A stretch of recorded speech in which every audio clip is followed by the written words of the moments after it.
Hello बच्चों, आज के लेक्चर में will talk about the directive influence of A functional group in mono substituted benzene. इसके बारे में हम बात करेंगे। डायरेक्टिव इन्फ्लुएंस क्या होता है, केमिकल रिएक्शंस में ये किस तरीके से हमें चीजों को समझने में हेल्प करता है, उसके बारे में हम बात करेंगे। ठीक है, सो देखिए ये है क्या चीज।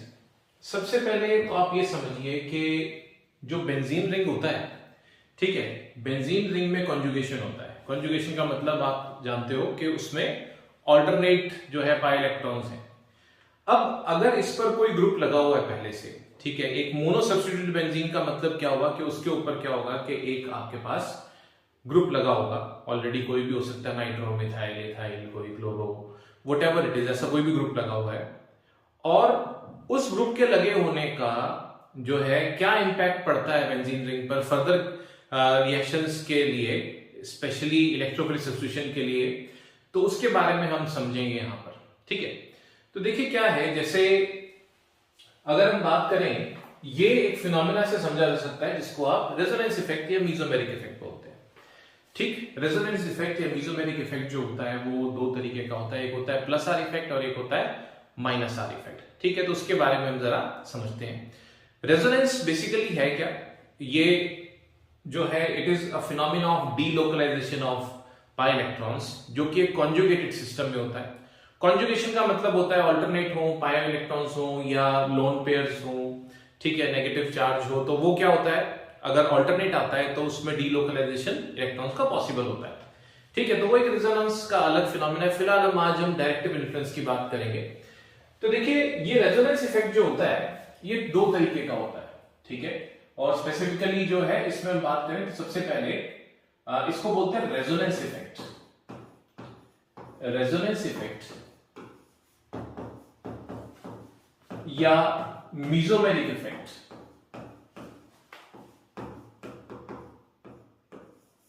रेजोनेंस इफेक्ट या मीजोमेरिक इफेक्ट बोलते हैं इसको ऐसे आर इफेक्ट या एम इफेक्ट भी लिख सकते हैं। ठीक है, ये क्या होता है कि जब आपके पास कॉन्जुगेशन में कोई ग्रुप लगा हो तब हम ऐसा देखने को मिलता है हमारे पास। जैसे मान लीजिए, पहले बात करते हैं, ये दो तरीके का होता है। पहले हम बात करते हैं plus are effect, plus are effect या प्लस एन इफेक्ट। तो ये क्या होता है, ये इस तरह का इफेक्ट कौन शो करते हैं, shown by electron donating groups.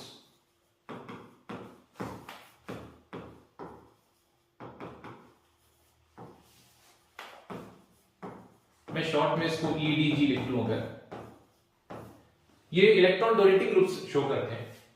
अब ये इलेक्ट्रॉन डोनेटिंग ग्रुप जो है आप पहचानोगे कैसे कि सच ग्रुप्स, या इसको हम ऐसे लिख लें कि in such groups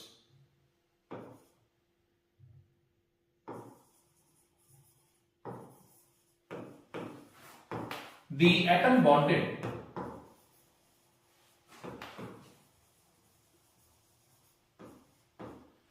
to the benzene ring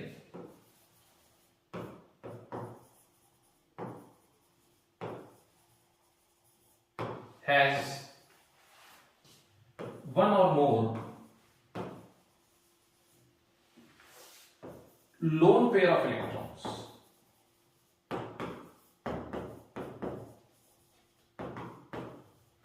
मतलब क्या होता है कि जो बेंजीन रिंग पर लगा हुआ जो ग्रुप होता है, वो जो एटम जो बेंजीन रिंग से लगा होता है उस पर एक या अधिक लोन पेयर होने चाहिए। तब हम ये कहते हैं कि वो इस तरीके का आपका रेजोनेंस इफेक्ट जो है प्लस आर इफेक्ट शो करेगा। जैसे कैसे पहचानोगे आप ग्रुप्स को, ऐसे को देखिए कैसे। जैसे मान लीजिए अगर हम एग्जांपल की बात करें तो फॉर एग्जांपल इस तरीके के इलेक्ट्रॉन डोनेटिंग ग्रुप्स अगर आपको पहचानने हैं, जैसे मान लीजिए अमाइन हो गया, एनिलीन अगर होगा तो नाइट्रोजन पर लोन पेयर आपको नजर आएंगे। ठीक है, फिनॉल अगर होगा तो ऑक्सीजन के ऊपर लोन पेयर आपको नजर आएंगे। ठीक है, अगर कोई हेलोजन होगा तो उसके ऊपर आपको लोन पेयर नजर आएंगे। लेकिन इसका थोड़ा सा जो है पार्शियल नीचे होता है, क्योंकि ये काफी इलेक्ट्रोनेगेटिव भी होते हैं, तो थोड़ा इनके मन में अंतर्द्वंद चलता रहता है कि ये कौन सा इंडक्टिव इफेक्ट के हिसाब से माइनस आई इफेक्ट शो करता है, लेकिन रेजोनेंस इफेक्ट में ये प्लस आर इफेक्ट शो करने वाले होते हैं। ठीक है, एल्कोक्सी ग्रुप्स हो गए जैसे ईथर वाले आपके, इस तरह की चीजें जो होती हैं ये आपके पास जो है प्लस आर इफेक्ट शो करती है। इसमें जो है एक एल्काइल ग्रुप्स इसी कैटेगरी में आते हैं, लेकिन एक्सेप्शन है, ये हाइपर कॉन्जुगेशन से समझाया जा सकता है, लेकिन ये भी आपका प्लस आर इफेक्ट शो करने वाले ग्रुप्स होते हैं। ठीक है, तो ये आपके प्लस आर इफेक्ट को शो करने वाले ग्रुप्स हैं। अब हम बात करें कि दूसरा जो इसका ऑल्टरनेटिव होता है वो क्या होता है, कंट्रास्टिंग फीचर जो होता है वो होता है minus are effect, minus are effect या माइनस एम इफेक्ट। ठीक है, उसमें क्या होता है कि जो है ये such groups are electron withdrawing groups, electron withdrawing groups हैं। मैं शॉर्ट में इनको EWG बोल दूंगा, यानी ये बेंजीन रिंग से इलेक्ट्रॉन डेंसिटी अपनी तरफ बाहर खींचते हैं। ठीक है, आप कैसे पहचानोगे ऐसे ग्रुप को? इसको पहचानने का तरीका क्या है कि in such groups the atom bonded to benzene ring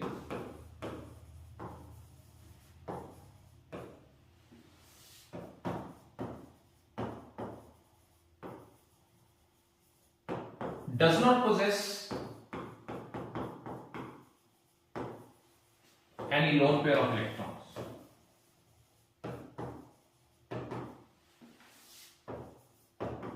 but it is further bonded to oxygen or nitrogen by multiple bonds.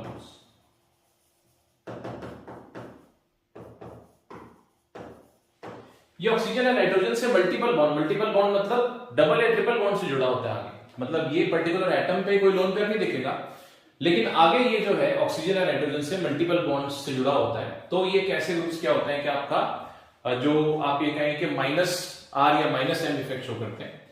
तो इसको अगर हम पहचानना चाहें, ठीक है, तो कैसे पहचाने? देखिए, अगर आप एग्जाम्पल की बात करेंगे, फॉर एग्जाम्पल ऐसे ग्रुप्स में जैसे मान लीजिए साइनाइड आ गया आपके पास। अब साइनाइड में क्या है कि कार्बन पे कोई लोन पेयर नहीं होता, लेकिन ये ट्रिपल बॉन्ड से नाइट्रोजन से जुड़ा, मतलब कोई हाईली इलेक्ट्रोनेगेटिव एटम होना चाहिए। हाईली में नॉर्मली जैसे अपन कहते हैं FON होता है, तो फ्लोरीन मल्टीपल बॉन्ड्स नहीं बनाता, तो इस कैटेगरी में फॉल नहीं करेगा। लेकिन उसके बाद जो है हम बात करें जो दूसरे दो आते हैं ऑक्सीजन और नाइट्रोजन, ये डबल और ट्रिपल बॉन्ड्स रिस्पेक्टिवली बना सकते हैं, तो ये उस कैटेगरी में फॉल करते हैं। जैसे मान लीजिए आपके पास कार्बोक्सिलिक एसिड हो गया, तो कार्बोक्सिलिक एसिड में जो है COOH होता है, तो यहां पर आपके पास इस तरीके से CO और OH, तो ये कार्बन पे कोई लोन पेयर नहीं बचता, लेकिन ये ऑक्सीजन से डबल बॉन्ड से जुड़ा हुआ है, तो ये माइनस आर इफेक्ट शो करेगा। एल्डिहाइड ग्रुप हो गया मान लीजिए CHO, तो वो भी इसी तरीके का बिहेवियर शो करेगा। ठीक है, इस तरह के जो ग्रुप्स होते हैं आपके, ये आपके माइनस आर इफेक्ट शो करते हैं। ये इलेक्ट्रॉन विड्रॉइंग ग्रुप्स होते हैं, बेंजीन रिंग के पास लगे होंगे तो ये इलेक्ट्रॉन डेंसिटी को अपनी तरफ खींचेंगे, बाहर खींचेंगे अपने से रिंग से बाहर। तो ये बेसिकली सबसे पहली बात होती है इसको आइडेंटिफाई करने का, जो है आपको कि ई इलेक्ट्रॉन डोनेटिंग और इलेक्ट्रॉन विड्रॉइंग ग्रुप्स आपको पहचानने आने चाहिए जब आप डायरेक्टिव इन्फ्लुएंस की बात करते हैं।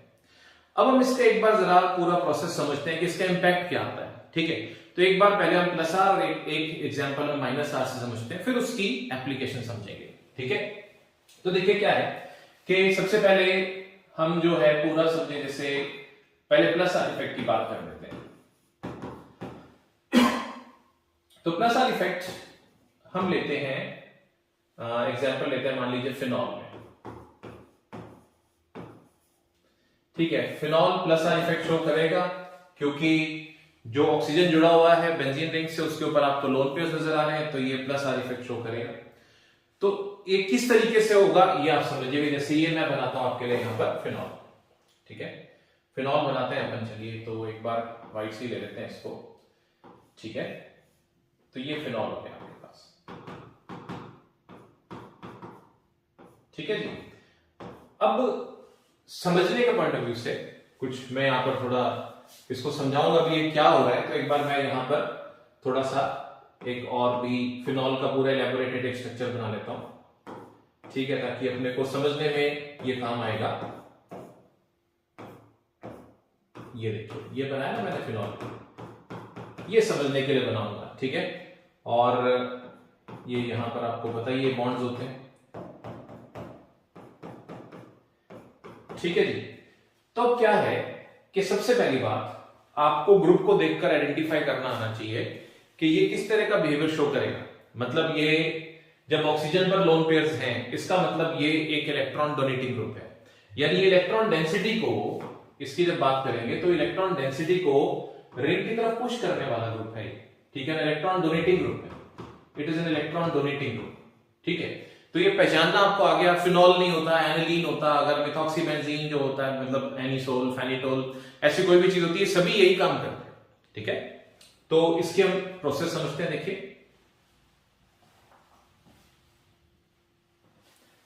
ठीक है। तो अब देखिए क्या है कि जैसे सबसे पहला मूवमेंट क्या होगा, क्योंकि इलेक्ट्रॉन डोनेटिंग है, तो ये मूवमेंट सबसे पहला क्या होगा कि ये जो है इलेक्ट्रॉन डेंसिटी, ये इलेक्ट्रॉन्स को अपना रिंग की तरफ भेजेगा। तो हम ऐसा मूवमेंट दिखाते हैं। जो लोन पेयर है ये, यानी आप ये समझो, ये डेमोन्स्ट्रेशन के लिए ये यहां पर आ गया, ठीक है। ये इलेक्ट्रॉन पेयर रेजोनेंस में कभी भी सिग्मा बॉन्ड मूव नहीं करता, ठीक है। लोन पेयर या पाई इलेक्ट्रॉन्स मूव करते हैं। तो वो थोड़ा देखेगा, ये मैंने मूवमेंट दिखाया यहां पर, लोन पेयर्स यहां पर आ गए। तो ऐसा होने पर होगा क्या, अब थोड़ा सा हम समझें इसको। जैसे ये मैंने मूवमेंट दिखाया, तो इसको हम समझे, तो ये यहां पर जब मूव करेगा तो इसका इंपैक्ट क्या आएगा कि ये इलेक्ट्रॉन पेयर, ये वाला, ठीक है, ये इलेक्ट्रॉन पेयर, ये वाला इलेक्ट्रॉन पेयर यहां पर बॉन्ड बना लेगा, और इस ऑक्सीजन को कुल मिला के इस प्रोसेस में एक इलेक्ट्रॉन का नुकसान हुआ। ध्यान से समझिएगा, दो इलेक्ट्रॉन्स यहां पर गए और यहां पर इसने बॉन्ड बनाया, लेकिन ऑक्सीजन को तो एक ही इलेक्ट्रॉन का लॉस हुआ ना, एक तो इसके पास अभी भी है, ठीक है। तो ऑक्सीजन पर चार्ज क्या आ जाएगा, +1, एग्रीड। और इसका दूसरा इंपैक्ट क्या आएगा कि कार्बन, आपको पता है टेट्रावैलेंट है, कार्बन 4 से ज्यादा बॉन्ड बना नहीं सकते। तो यहां पर आप क्या देखोगे कि इस कार्बन को दिक्कत हो जाएगी, इस वाले कार्बन को। क्यों दिक्कत हो जाएगी, क्योंकि यहां पर जो है ये कार्बन जो है 1 2 3 4 5 बॉन्ड्स बना नहीं सकता। तो इस चीज को बैलेंस करने के लिए, इस चीज को बैलेंस करने के लिए साथ के साथ ये वाला पाई बॉन्ड जो है ना, ये इस कार्बन पे मूव करेगा, यानी कि ये वाला पाई बॉन्ड जो है ये लोन पेयर के तौर पे, यानी दोनों इलेक्ट्रॉन जो है पाई बॉन्ड के, इस कार्बन पे शिफ्ट करेंगे। इससे इंपैक्ट क्या आएगा, तो देखना अब, इससे इंपैक्ट ये आएगा कि जैसे ये इलेक्ट्रॉन्स यहां से शिफ्ट होकर यहां पर चलेंगे, इस कार्बन के ऊपर चलेंगे, ठीक है। तो आप समझिए कि ये इलेक्ट्रॉन आगे 2 इसके पास, एक्स्ट्रा कितने इलेक्ट्रॉन्स आए, तो ध्यान से समझना। ये पाई बॉन्ड जो था, तो ये वाला कार्बन जो ऑर्थो पोजीशन वाला है, इसके पास ऑलरेडी एक इलेक्ट्रॉन तो इसका था ही पाई बॉन्ड का, एक एक्स्ट्रा आया है, तो इसके ऊपर चार्ज क्या आ जाएगा, -1, ठीक है। और ये क्यों हुआ, क्योंकि यहां पर कॉन्जुगेशन था, देखो, लोन पेयर, फिर सिंगल बॉन्ड, फिर पाई बॉन्ड। तो जो ग्रुप कॉन्जुगेशन में होता है वही ऐसा रेजोनेंस इफेक्ट शो कर सकता है, ठीक है। तो अब क्या होगा कि अब आप देखो आगे, ये लोन पेयर्स जो है, या ये कह लो नेगेटिव चार्ज वाले जो इलेक्ट्रॉन पेयर्स हैं, ये जो है यहां पर आगे अभी पाई बॉन्ड के साथ कॉन्जुगेशन में है, ये लोन पेयर्स, फिर सिंगल बॉन्ड, फिर आपके पास पाई बॉन्ड। तो यहां पर समझिए जो सबसे पहला स्ट्रक्चर बनेगा, यानी इसका रेजोनेटिंग स्ट्रक्चर जो बनाएंगे, कैनोनिकल या कंट्रीब्यूटिंग स्ट्रक्चर अगला जो हम बनाएंगे, उसकी शक्ल कैसी होगी कि यहां पर आपके पास इस तरीके से यहां डबल बॉन्ड आ गया, इस ऑक्सीजन पर एक लोन पेयर रह गया, इस पर एक पॉजिटिव चार्ज आ गया, और यहां पर आपके पास नेगेटिव चार्ज आ गया, और इस तरीके से आपके पास ये अगला कंट्रीब्यूटिंग स्ट्रक्चर बन गया, ठीक है। तो कई बार क्या होता है, मैं पल्ले नहीं बढ़ता है, हो क्या रहा है, तो थोड़ा सा आप इसको समझेंगे तो बहुत जगह पर इन चीजों की एप्लीकेशन आती है ऑर्गेनिक में, तो काफी कंफर्टेबल हो जाएगा आपके लिए। अब देखो, ये आगे कंजुगेशन मूव करेगा जब, जैसे, तो इसमें क्या है कि अगला मूवमेंट क्या आएगा कि ये वाला आपका पाया जो इलेक्ट्रॉन पेयर्स हैं, ये अगले कार्बन एटम्स के बीच में ये मूव करेंगे, यहां पर ही शिफ्ट करेंगे, पाई बॉन्ड बनाएंगे। अब आप समझो ये पाई बॉन्ड अगर बनता है, ठीक है, फिर से अपन समझने के उस पर आते हैं। यहां पर देखिए ये इलेक्ट्रॉन पेयर्स इसके बीच में आता है, यहां पर ये बॉन्ड बना लेता है, कोई बात नहीं, बहुत अच्छी बात है। इस बॉन्ड के बनाने से इस कार्बन के पास जो एक्स्ट्रा एक इलेक्ट्रॉन था वो इधर आ गया, तो इसका तो नेगेटिव चार्ज खत्म हो गया। लेकिन फर्क क्या हो गया कि ये वाला कार्बन परेशान हो गया, क्योंकि अब इसके बॉन्ड कितने हो गए, 1 2 3 4 5, ठीक है। तो ये 5 बॉन्ड्स बना नहीं सकता, 5 बॉन्ड्स बना नहीं सकता, तो इसीलिए क्या है कि साथ के साथ शिफ्टिंग क्या होती है कि ये वाला जो पाई इलेक्ट्रॉन है ये अगले कार्बन पर लोन पेयर के तौर पर शिफ्ट होता है। तो यानी आप साइमल्टेनियस मूवमेंट देखोगे, ये वाला जो पाई इलेक्ट्रॉन है नेक्स्ट कार्बन पे जो है शिफ्ट हो जाता है। तो इससे अगला स्ट्रक्चर हमारे पास जो बनेगा वो क्या होगा, देखिए ऊपर तो कोई चेंज हुआ नहीं, ऊपर तो एज इट इज ही है। फिनॉल जो था यहां पर ये O, यहां पर ऑक्सीजन पर एक लोन पेयर है, इस पर पॉजिटिव चार्ज है। अब देखिए यहां पर ये जो नेगेटिव चार्ज था वो शिफ्ट होकर यहां पर आ गया, और यहां जो है ये पाई बॉन्ड आ गया, ये ऐसे चल रहा है। लेकिन अभी आप देखेंगे ये साइकिल चल रही है, मतलब बेसिकली क्या है, देखो जैसे मैं आपको पढ़ा रहा हूं, ठीक है, तो मैं ऐसे चल रहा हूं, मैं इधर जा रहा हूं, मैं इधर जा रहा हूं, ठीक है। तो आप मेरे को अगर रिप्रेजेंट करना है कहीं आपने, तो आप मेरा वीडियो बना रहे हो, ये वीडियो आपके सामने आ रहा है और मैं आपको चलता हुआ दिख रहा हूं। लेकिन अगर मैंने आपको, आपके पास कॉपी पेंसिल है और आपने मेरे बारे में बताना है तो मैं आप क्या कर सकते हो, आप मेरा फ्रेम बाय फ्रेम एडवांस बना सकते हो। ठीक है, बोर्ड बना दिया आपने, दिखा दिया उसके ऊपर भी, ये देखो सर पहले यहां से यहां गए, फिर यहां से यहां गए, तो आप एक एरोज से इंडिकेशन करके बना सकते हो। उसी तरीके से एक्चुअली क्या है, रेजोनेंस इफेक्ट और कुछ नहीं, इलेक्ट्रॉन पूरी परिक्रमा लेकर घूमकर अपनी जगह पर वापस आ जाता है इलेक्ट्रॉन पे, तो हम उसको कागज पेंसिल से इसके ऊपर दिखाते हैं और कुछ नहीं है इसके अंदर, ठीक है। लेकिन उस घूमने फिरने से जो फर्क पड़ता है, ठीक है, वो जो इंपैक्ट पड़ता है मॉलिक्यूल के बिहेवियर पर, वो एक समझने वाली बात होती है, ठीक है। तो अब देखो क्या होगा, यहां पर नेक्स्ट क्या चलेगा, जैसे आप देखो ये चला, नेक्स्ट मूवमेंट क्या आएगा, यहां पर हमारे पास अब क्या हो गया है कि इस कार्बन के ऊपर जो है ये स्थिति बन गई हमारी कि आप समझिए यहां पर नेगेटिव चार्ज आ गया हमारे पास, यहां पर आपके पास पाई बॉन्ड बन गया। अब ये नेगेटिव चार्ज यानी इलेक्ट्रॉन पेयर्स इस पाई बॉन्ड के साथ कॉन्जुगेशन में ये यहां शिफ्ट होगा, तो ऑब्वियसली इसको आगे शिफ्ट होना पड़ेगा, क्योंकि फिर ये कार्बन 5 बॉन्ड नहीं बना सकता। तो अगला मूवमेंट क्या दिखेगा, ये यहां पर आया, तो ये पाई इलेक्ट्रॉन जो है ये यहां पर नेगेटिव चार्ज के तौर पर शिफ्ट हो जाएगा। तो अगला हमारा स्ट्रक्चर जो बनेगा वो क्या दिखेगा आपको, वो ऐसा दिखेगा, ठीक है। इसमें यहां पर आपके पास नेगेटिव चार्ज आ गया, यहां पर पाई बॉन्ड बन गया, यहां पर पाई बॉन्ड बन गया, ऊपर तो जो है वो है। और फाइनल अब मूवमेंट क्या आएगा आपके पास कि ये वाला जो यहां पर हमने नेगेटिव चार्ज बनाया, अब देखिए इससे क्या हुआ है कि ये जो मूवमेंट हुआ लास्ट वाला, इससे हमारे पास इंपैक्ट क्या है कि यहां पर हमारे पास जो था पाई बॉन्ड बन गया और इस कार्बन पे नेगेटिव चार्ज था। अब ये पाई बॉन्ड और ये नेगेटिव चार्ज यानी लोन पेयर्स कॉन्जुगेशन में, तो अगला मूवमेंट क्या होगा कि ये यहां आएगा, तो ऑब्वियसली ये कार्बन फिर 5 बॉन्ड नहीं बना सकता, तो वो इलेक्ट्रॉन पेयर वापस घूम के जहां से आया था वहां पहुंच गया। तो एक परिक्रमा जो है, एक पूरी, मतलब आप समझिए फेरी पूरी होगी इस चीज की, ठीक है। तो यहां पर जो है फाइनली, अब हम इसको हटा के इसका लास्ट जो स्ट्रक्चर बना सकते हैं, तो देखिए क्या बना कि यहां पर जो फाइनल स्ट्रक्चर बना उसमें ये तो मूवमेंट आया, ये इलेक्ट्रॉन पेयर इधर आया और ये इलेक्ट्रॉन पेयर इधर चला गया। अब देखिए क्या होगा, लास्ट आपका घूम फिर के ये स्ट्रक्चर बन गया, ठीक है। तो फर्स्ट अगर हम देखें, टोटल हमने 5 स्ट्रक्चर्स बनाए, 1 2 3 4 5, ठीक है। अब इनको आप कैनोनिकल या कंट्रीब्यूटिंग स्ट्रक्चर्स बोलते हो। यही वो स्ट्रक्चर्स होते हैं, मतलब ऐसे मॉलिक्यूल्स में क्या होता है कि एक सिंगल स्ट्रक्चर से उसके पूरे बिहेवियर को समझाना मुश्किल होता है। तो यहां पर क्या होता है कि हर स्ट्रक्चर अपने आप में फिनॉल का ही है और वो अपना अपना कुछ तो कुछ कंट्रीब्यूट करता है, ठीक है। तो इसमें अगर आप इन स्ट्रक्चर्स को अगर आप ध्यान से देखोगे तो आपको क्या पता लगेगा कि अगर मैं स्ट्रक्चर 2 3 4 को देखूं ध्यान से, तो OH के रिलेटिव जो आपका ऑर्थो पोजीशन है स्ट्रक्चर 2nd और 4th में, या स्ट्रक्चर 3rd में जो पैरा पोजीशन है, वहां पर काफी ज्यादा नेगेटिव चार्ज एक्यूमुलेट हो रहा है। तो क्या होता है कि इसका मतलब ये हुआ कि जैसे इसका सबसे बड़ी बात एक समझने में ये आती है हमारे पास कि अगर इलेक्ट्रोफिलिक सब्स्टिट्यूशन होती रिएक्शन, जैसे इलेक्ट्रोफिलिक सब्स्टिट्यूशन आपने जो अगर हम पढ़े बेंजीन की होती है, तो उसमें जैसे हेलोजनेशन आता है, सल्फोनेशन आता है, नाइट्रेशन आता है, फ्रिडलक्राफ्ट एसाइलेशन आता है, फ्रिडलक्राफ्ट एल्काइलेशन आता है, उन रिएक्शंस की मैं बात कर रहा हूं। तो उनकी अगर आप बात करें तो ये रिएक्शंस फिनॉल जो है बेंजीन से ज्यादा फास्ट शो करेगा, ज्यादा फास्ट इसलिए शो करेगा क्योंकि एक इलेक्ट्रोफाइल अगर आता है, इलेक्ट्रोफाइल आपको पता है उसको इलेक्ट्रॉन्स चाहिए, ठीक है। तो मैं अगर इलेक्ट्रोफाइल को बनाता हूं यहाँ पर, सपोज करो एक बढ़िया सा इलेक्ट्रोफाइल आया, ठीक है, ये इलेक्ट्रोफाइल अगर अपने पास आया, इसको आप तितली मान लो, ठीक है, मेरी जो ड्राइंग है उस हिसाब से इलेक्ट्रोफाइल आया।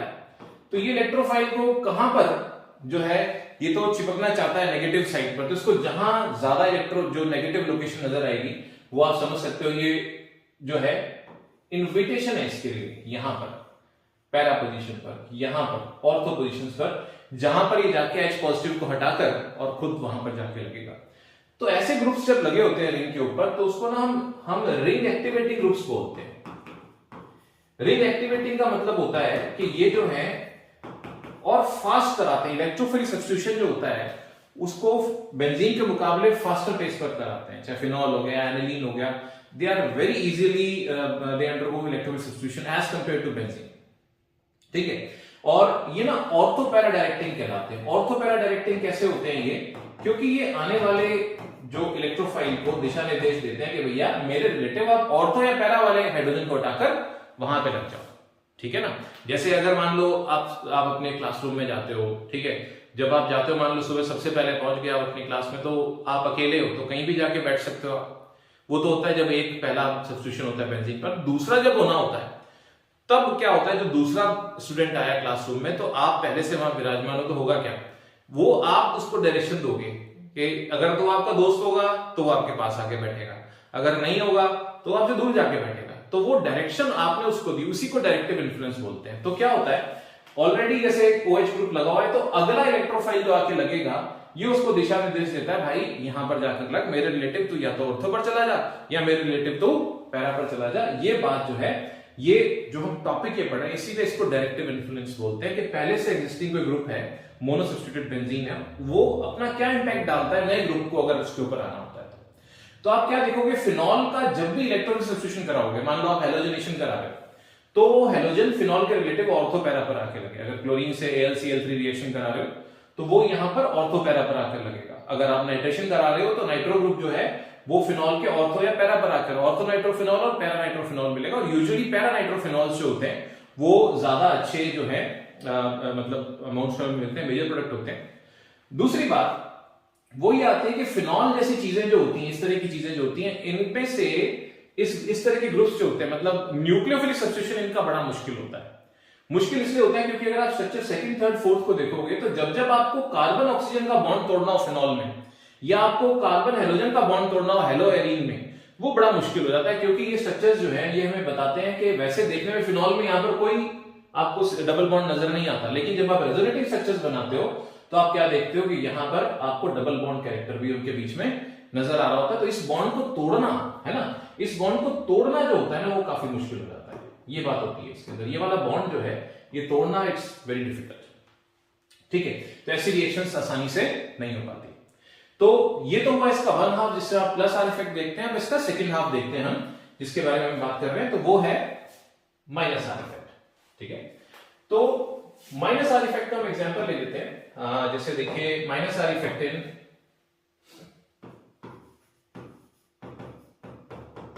मान लीजिए बेंजल्डिहाइड ले लेते हैं। अब देखिए बेंजल्डिहाइड जो है उसको अगर मैं देखूं तो वो कैसा दिखेगा, ये बेंजीन रिंग और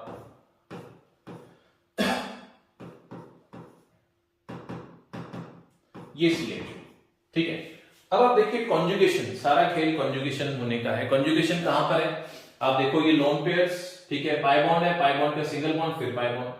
कार्बन पे कोई लोन पेयर नहीं है, लेकिन ये मल्टीपल बॉन्ड यानी ऐसा डबल या ट्रिपल बॉन्ड जिसमें पाई इलेक्ट्रॉन होता है, ये आगे ऑक्सीजन या नाइट्रोजन से जुड़ा होगा। हाई इलेक्ट्रोनेगेटिव का मतलब ये होता है, क्योंकि आपको मैंने क्या बताया ग्रुप्स कैसे हैं, ये वाला ग्रुप कैसा होगा, ये इलेक्ट्रॉन विड्रॉइंग ग्रुप है, इलेक्ट्रॉन डेंसिटी अपनी तरफ खींचेगा।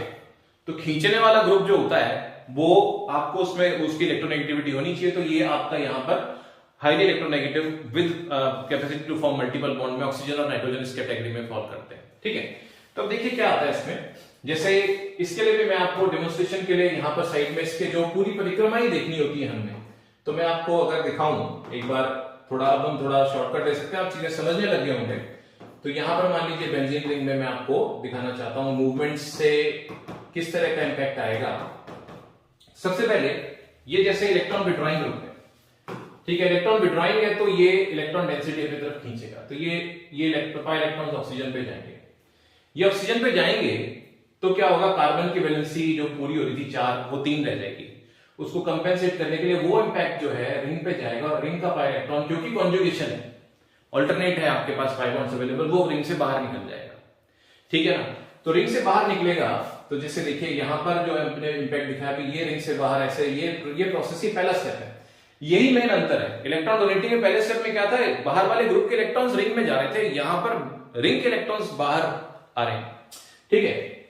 तो जब ये बाहर आएंगे तो अब आप देखो क्या होगा, यहां पर इलेक्ट्रॉन विड्रॉइंग ग्रुप्स जो है तो इलेक्ट्रॉन डेंसिटी को अपनी तरफ खींचेगा, तो आप क्या देखोगे यहां पर अगला स्ट्रक्चर कैसा दिखेगा, ठीक है। अगला स्ट्रक्चर हमें बनाना है तो देखिए यहां पर ये पाई इलेक्ट्रॉन हट गया, ये पाई इलेक्ट्रॉन हटके कहां पर आ गया, ये पाई इलेक्ट्रॉन यहां पर आ गया, और इधर से भी ये पाई इलेक्ट्रॉन हट गया, ठीक है, और ये पाई इलेक्ट्रॉन यहां पर आ गया, ये जो है 2 इलेक्ट्रॉन्स यहां पर आ गए। अब 2 इलेक्ट्रॉन्स में से एक तो इन 2 में से एक तो कार्बन का ऑलरेडी था, एक ऑक्सीजन का ऑलरेडी था। कार्बन वाला एक इलेक्ट्रॉन ऑक्सीजन पे फालतू गया है, दिखेंगे तो 2 इलेक्ट्रॉन वहां जाते हैं, लेकिन एक तो ऑक्सीजन का ही था, तो इसलिए यहां पर क्या होगा, सिर्फ -1 चार्ज आएगा, ठीक है। दूसरी तरफ इस कार्बन की अगर बात करें, इस पर एक तो हाइड्रोजन होता ही है, तो यहां पर जो है इस कार्बन के ऊपर क्या आ जाएगा, बेचारे पे पॉजिटिव चार्ज आ जाएगा। तो ये जो है अगला हमारा स्ट्रक्चर ऐसा दिखेगा कि यहां पर पॉजिटिव चार्ज आ गया, यहां CHO है हमारे पास, ऑक्सीजन पर जो है अब आपके पास सिंगल बॉन्ड और ऑक्सीजन के ऊपर 3 इलेक्ट्रॉन पेयर्स नेगेटिव चार्ज, ठीक है। अब आप देखो कॉन्जुगेशन आगे कंटिन्यू कर रही है रिंग में, positive charge alternates pi bond, तो अगला मूवमेंट इस तरीके से, अब ये मेरे ख्याल में आप समझने लगे होंगे अगला मूवमेंट क्या होगा, यहां पर ये पाई इलेक्ट्रॉन इस तरफ जाएगा तो उस कार्बन की हेल्प करने के लिए मूव करेगा, तो अगला स्ट्रक्चर हमारा क्या बनेगा, अगले स्ट्रक्चर में हमारे पास ये जो है CHO इसी तरीके से रहेगा, इसमें तो कोई चेंज आएगा नहीं, ठीक है, और यहां पर आपके पास पाई बॉन्ड बन जाएगा, तो इस कार्बन में पॉजिटिव चार्ज आएगा।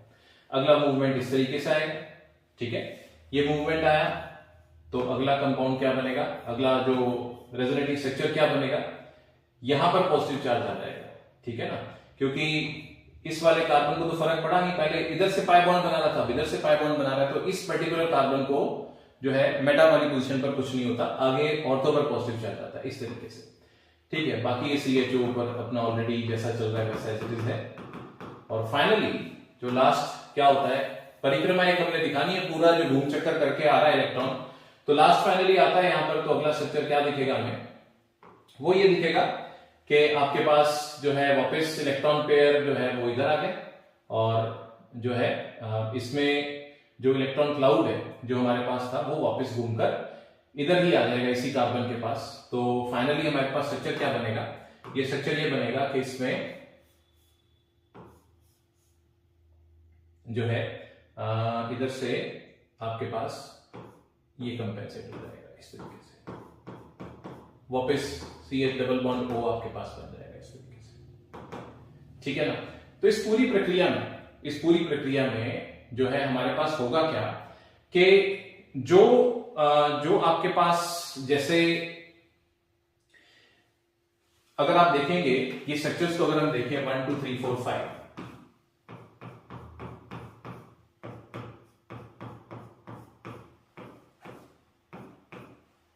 ठीक है, तो इनमें भी अगर आप देखेंगे तो जैसे बेंजल्डिहाइड है, तो अगर आप स्ट्रक्चर 2 3 4 को देखोगे तो 2 3 4 को अगर आप ध्यान से देखोगे तो ऑर्थो पैरा पोजीशंस पर आप पॉजिटिव चार्ज इकट्ठा देखोगे। तो अब अगर यहां पर कोई इलेक्ट्रोफाइल आता है, ठीक है, अगर कोई इलेक्ट्रोफाइल आता है उड़ता मुझे कहता है मुझे तो इलेक्ट्रॉन चाहिए, तो यहां पर इलेक्ट्रोफाइल को कुछ भी चार्ज नजर नहीं आता, वो कहता है यहां पर तो यार बेंजीन रिंग के ऊपर तो पॉजिटिव चार्ज है, रिपल्शन होगा, मैं भी पॉजिटिव चार्ज भी पॉजिटिव, मैं कहां जाऊं।